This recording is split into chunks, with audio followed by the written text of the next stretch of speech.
bashkëdhetar, si fillim, nuk ju falenderoj gjithë dhe këtu, që jeni mbledhur, që nuk heshni, që nuk dorëzoheni, që nuk dorëzoheni. Dua t'ju them, faleminderit që e bëni qartë që Shqipëria nuk është pronë private, por është ateu i gjithë shqiptarëve, kudo që ndodhen. Që Rama jetë dorëheqë, Rama jetë dorëheqë.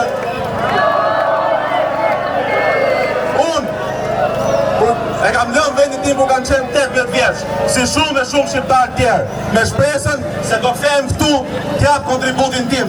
Por, sot jam kthyer këtu, sepse vendi jonë ka nevojë për ne. Për ne, gjithë që jemi këtu dhe për gjithë shqiptarët e diasporës kudo që ndodhen. I bëj thirrje diasporës të vi këtu me ne, Tiranë, nga kudo. Kjo protest nisi për Zvërnesin, por sot është për diçka shumë herë më të madhe.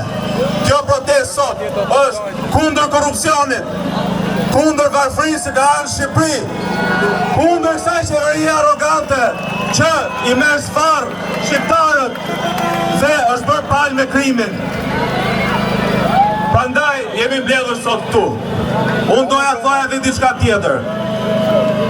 I bëj thirrje të gjithë intelektualëve në Shqipëri. Bëni një front politik, vijuni kundër kësaj qeverie. Shqipërisë nuk i mungojnë intelektualët, kemi shumë, mjaftohet të jepet një zë.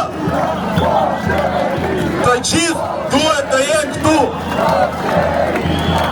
Po qeveria, po qeveria, po qeveria, po qeveria. Kërkesat tona janë shumë thjeshta. Dorëzoni ligjin e paketës maleve. Hiqni nga fuqia ligjin e investimeve strategjike.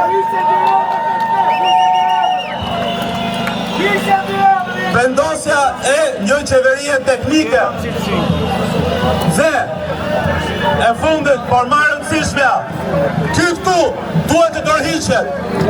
Ky këtu që ka 10 ditë që nuk vjen zyrë sepse ka frikë.